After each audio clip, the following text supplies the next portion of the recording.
A couple of weeks ago, after LeBron James went down to injury in a game against the Hawks, I came on here the next day and I told you guys that the Los Angeles Lakers were in trouble. This team is top heavy. At the time, they had LeBron and Anthony Davis and not much else. Even with a healthy LeBron and AD, the Lakers really weren't as good as they were last year. But when you have two of the best players in the NBA, and especially LeBron James, who's an expert at masking the weaknesses on his team, when you have two of the best players in the league, you are always going to be dangerous in the playoffs. Past couple of weeks without LeBron and Anthony Davis, actually, they've been without AD since mid February, but the past couple of weeks without both of them, the Lakers are 4-6. They've slid all the way down to fifth in the Eastern Conference or Western Conference. They have slid 2 spots in 2 weeks. And to be honest with you, I'm actually impressed with the Lakers that they went 4-6 the past couple of weeks without LeBron and AD. I thought they were going to lose damn near every game. They beat tanking teams like Cleveland, Orlando, but they also had a nice win against the Kings, beat the Raptors, though they were without Kyle Lowry, but still beat the Raptors. Frank Vogel is doing his best right now with this ragtag roster that he's working with. But when the Lakers are going up against the top teams in the NBA, they are getting smoked. 17-point loss against the Suns and the Pelicans. They were smoked by the Bucks and the Clippers, which is a real problem because they have the fifth toughest schedule to close out the regular season. At this pace, if they can't get LeBron and Anthony Davis back and back quickly, the Lakers are looking at the play-in game to get into the playoffs, or worse, missing the playoffs altogether. Frank Vogel and Rob Pelinka are sweating right now. LeBron James is not close to returning. He's scheduled to miss at least another month, could be longer. Anthony Davis's return is up in the air right now. Some reports are saying that he's close to coming back. Others say it could be a while. We just don't know. And the AD injury is especially concerning to me. Calf strain injuries are usually, in most cases, the precursor to a torn Achilles, which, as most of you guys know, an Achilles injury in the NBA, usually a death sentence for a player. Anthony Davis has already battled nagging injuries his entire career. So the Lakers are likely being overly cautious in getting him back on the court. Now, LeBron James, on the other hand, he's been pretty durable throughout his NBA career. So rushing him back might not be as concerning as it is with Anthony Davis. But this is the second time in 3 years that LeBron James has missed significant time due to injury. First time this has happened in his career. The last time he missed significant time, Lakers missed the playoffs. Time is running out. Time is a commodity that the Lakers don't have right now.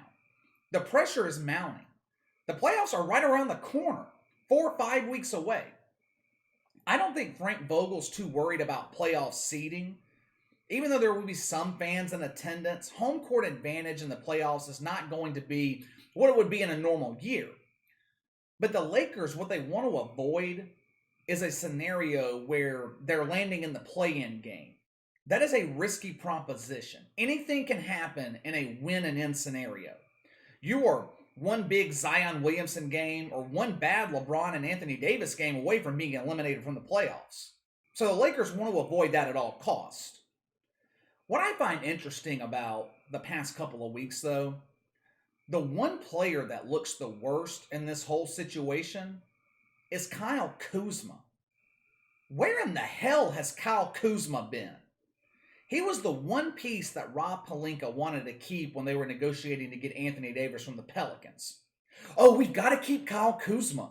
He's too important to give up in the AD trade. Here, take Brandon Ingram and Lonzo Ball. They're bums. It is abundantly clear now, if it wasn't before, the Lakers kept the wrong guy. If they had Lonzo Ball or Brandon Ingram at this point, I'm not saying that they would be beating contenders without LeBron and Anthony Davis, but at least they would be competitive. They'd be better than 4-6. Kyle Kuzma has all but disappeared since LeBron James has been out. He's had a nice game here and there. Great game the other night against the Kings, but overall, Kyle Kuzma's been abysmal. Sometimes when I'm watching the Lakers, I forget that Kyle Kuzma's even out on the damn floor. With LeBron and Anthony Davis being out, this was Kyle Kuzma's chance to step up and prove that he was capable of carrying the team offensively. That he was capable of that $13 million a year contract that the Lakers will be paying him next season.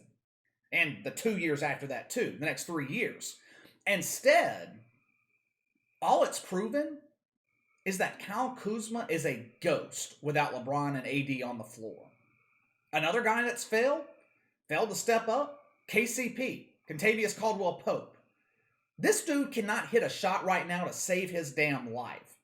He has the worst BPM over the last 9 or 10 games of any other player on the roster in Los Angeles. Frank Vogel is in a situation right now where he is just trying to keep the ship afloat, trying to maintain position. Like I said earlier, I'm actually impressed that they've been able to at least win 4 games. They are just holding off until they can get the cavalry back in LeBron James and Anthony Davis. Because even though the roster is not as deep as it was last year, with LeBron and AD, the Lakers can still be dangerous in the playoffs. I liked the addition of Andre Drummond. He gives them a big presence down low, something they had last year with Dwight Howard. They were missing that this season. If the Lakers can get 100% healthy, and that is a big if, the only team in the Western Conference that could beat them is the Nuggets, maybe the Jazz. No one can stop the Joker in Denver. Utah, they could give them problems with Rudy Gobert. That'd be a matchup problem. Any other team out west, though, the Lakers will beat. And I'm including the Clippers when I say that, too. I was really high on the Clippers last year. I knew Kawhi Leonard could deliver, but I thought pairing him with Paul George would actually elevate Paul George, make him play better in the playoffs. They could lock down defensively. Legendary coach in Doc Rivers. The Clippers had everything that you need to be successful in the playoffs. That is, until the playoffs actually started. That's when Paul George did what Paul George does best. Pulls off a better disappearing act than Houdini. Plus, I saw something the other day. It's just a rumor at this point, but it was a story about Kawhi Leonard already eyeing potential teams for next season. Whether it's true or not, I don't know. But I tend to believe it. It is not the first time that I've heard that Kawhi is looking to play elsewhere next season.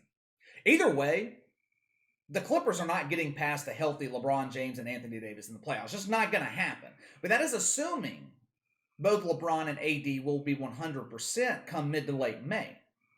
Which leads me to a question I asked when we talked about the Lakers a couple of weeks ago. Is it worth rushing LeBron and AD back to make a run at the playoffs this year? Is it worth it? I know you never want to throw away an opportunity at a championship, especially this late in the season, but are the Lakers, are they really contenders this season? Assuming they make it out of the Western Conference, which is not anywhere close to being guaranteed. Like I said, Denver and Utah can beat the Lakers. But assuming they make it out of the Western Conference, do you see the Lakers beating the Nets in the NBA Finals? Is it worth risking further injury to Anthony Davis, which you would be risking a torn Achilles and losing him for an entire season next year, just to lose to the Nets? I mean, I know that anything can happen in the playoffs. Nothing is guaranteed, but I don't see anyone stopping the Nets this year if they can stay healthy. They have too much firepower offensively. Even if Kyrie Irving goes off on one of his sabbaticals during the playoffs, they've still got Kevin Durant and James Harden. I know the Nets, I know they don't believe in defense, but when you can score 130, 140, 150 points a game, it is hard for other teams to match that. If the Lakers can stay out of the play-in game situation, I believe they will bring LeBron and AD back. Hell, Anthony Davis may be brought back before that, if he's ready, just to avoid the play-in scenario altogether. But if it looks like the Lakers' only option is the play-in game, Frank Vogel and Rob Pelinka, they're going to have a tough decision to make. Would it really be worth it to risk further injury to LeBron and AD in that situation? Let me know your thoughts. I want to hear what you guys think. Do you think the Lakers will continue to slide, possibly out of playoff contention, without LeBron James and Anthony Davis? The question I just asked, do you think it's worth it to risk further injury to LeBron and AD to rush them back to avoid the play-in scenario? Sound off in the comments below. Make sure to like and subscribe. Click the notification bell to receive all notifications from the channel. Best way to contact me is by email at btlkc84@gmail.com. You can find me at kc_btl84 on Twitter. I'll see you guys this weekend.